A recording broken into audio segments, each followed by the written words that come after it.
What's up guys, this is FlamingHoops with my first video. And the Los Angeles Lakers came into the season looking like the next great super team. They had just won the Larry O'Brien 2 seasons prior in the bubble, and the dynamic duo of LeBron James and Anthony Davis were dominating the league when healthy. But that's the catch, when healthy.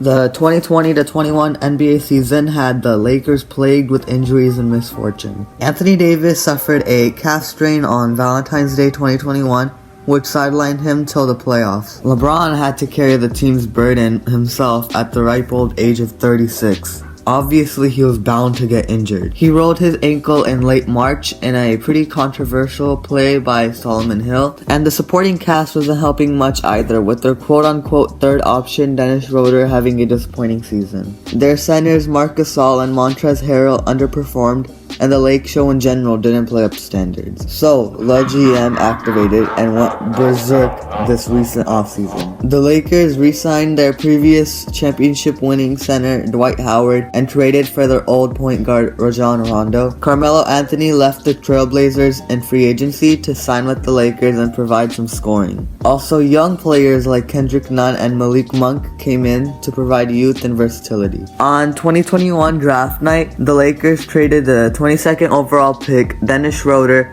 wing KCP, and disappointing forward Kyle Kuzma to the Washington Wizards for star point guard Russell Westbrook and 2 second-round picks. This was huge because it established the Lakers' big three of Russell Westbrook, LeBron James, and Anthony Davis. Coming into the season, one of the Lakers' biggest problems was their offense when their dynamic duo of LeBron and AD sat out, and the acquisition of Russell Westbrook was heavily influenced by his offensive capabilities to carry teams on his own. He had just averaged a season average triple-double and carried the Wizards to the playoffs alongside Bradley Beal.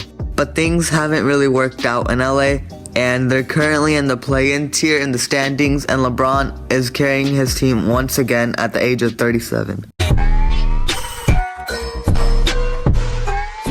Single-handedly, the most disappointing player on the Lakers roster is Russell Westbrook. He was once considered the best finishing point guard in the league, and now he can't even make single layups. Down the middle and then lays it up. On this season, Westbrook is averaging 18.3 points per game, 7.8 rebounds, 7.5 assists, 1.1 steals on a laughable 44-30-67 splits. Not to mention, he's 4th in the league in turnovers per game with an average of 4.1. Now, he's always been turnover prone and a bad shooter, but he can't even score as effectively as he used to now. His athleticism is also starting to wane off at this point at the age of 33. Now, I've been a defender of Russ for a long time, but at this point, he's not done anything to make people praise him either. And his co-star, Anthony Davis, is known for one thing: injuries. Some guys have all the luck. I was born with glass bones and paper skin. Every morning I break my legs, and every afternoon I break my arms. Anthony Davis, who hurt his ankle in the first half, now has a knee. Score! We're tied at 114 and AD is down. Another turnover. He turned his ankle. Anthony Davis turned that right ankle.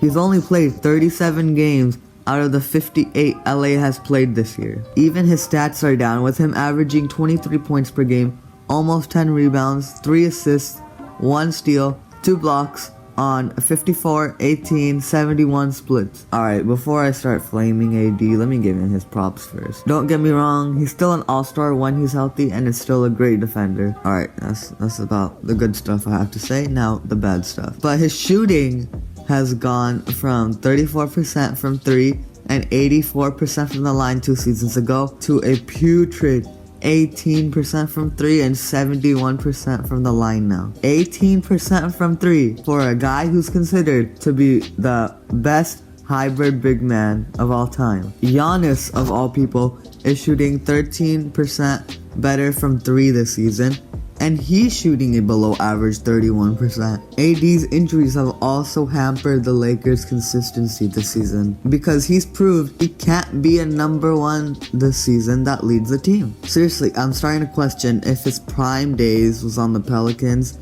and are behind him at the age of 28. LeBron is the only player of the supposed big three to actually perform. Heck, He's even exceeding expectations. He's 37 and playing like he's 27. This season, he's putting up an insane 29.1 points per game, 7.9 rebounds, 6.5 assists, 1.6 steals, 1 block, with 52, 35, 75 splits. His shooting has become low-key lethal, with this man shooting from the logo. James way outside, hits the three! Malik Monk has also been huge for the Lakers as their borderline third option. He's provided great scoring ability for Los Angeles and has been their second saving grace next to Braun. Monk is averaging 13 points per game on 47, 40, 77 splits. As for the rest of the supporting cast, it's not too hot. Carmelo Anthony has been underwhelming as his age is coming back at him, with most of his shots being catch and shoot breaks or heavily contested fadeaways. Jalen Horton-Tucker, or THT, has been utterly horrible, especially considering he was considered the Lakers' main future piece and was why the trade for Kyle Lowry was called off. And yes, Lowry would be much better suited for this roster. Marc Gasol is practically a zero factor at this point, and Trevor Ariza is a bench warmer now. Finally, let me tell you, Austin Reeves has been amazing as a surprise stash in the draft. He was a late draft pick, but he's still been a huge contributor to the team. In February, there was the Warriors versus Lakers game, and if you watched it, he really kept the Lakers team in the game by making winning plays. Really, the Lakers gotta keep this guy. Dwight Howard has been decent, and the Lakers traded one of their brighter spots in Rajon Rondo in a 3-team trade to the Cavaliers for Louis Labire. Who? I'm sorry. You traded a good backup facilitator for a scrub that I've never even heard of. Like, how many people even know who this guy is? Bad moves have been a big theme of the Lakers season this year. They let Alex Caruso walk in free agency when his contract bagged him $10 million a year. He is very much worth that. And it's not that LA couldn't afford it. They could have easily afforded it, but they chose to pay Talen Horton-Tucker, who's been horrible this season. Of all the big names floating around last season, they chose Russell Westbrook. Westbrook has also been known as a very inconsistent player for a long time, and Le GM himself still chose him. There was Kyle Lowry, Buddy Hield, and DeMar freaking DeRozan on the table. Honestly, any of these would have been great options, because LeBron and AD showed they were perfectly capable of winning a chip as a duo, so they would be fine as long as they had good complementary pieces. The Lakers thought they needed a third star to rival the Nets. Honestly, they really didn't. Now, you might attribute this to LA Stars pressuring general manager Rob Pelinka to make these moves, but every other star does the same thing, and it's not like every other GM follows. As much as you can be worried about your job, you have to stand up like Bob Myers did to his stars. For those of you who don't know, Steph Curry, Klay, and Draymond demanded from Bob Myers that he get another star like Bradley Beal in Golden State. But Myers was persistent on rolling with his young, promising talent in Jonathan Kuminga and Gary Payton II. As you see, it's paying off. Besides, this team was once considered an amazing defensive team anchored by Defensive Player of the Year candidate Anthony Davis. Now, they have the 5th worst defense in the league, with their guys just standing there on D. He stays with it, misses the layup, gets it again, misses the layup, gets it again, out to Keldon Johnson for 3. Honestly, the Lakers are really falling off this season. I hope they can get everything together, but it's not looking too bright. They made awful moves in the offseason, and even during the season, trading one of their only bright spots for a nobody.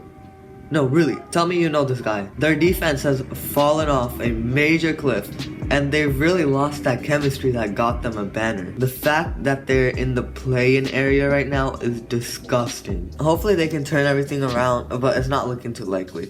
Well, I hope you guys have a great day. If you liked the video, make sure to subscribe, and peace out.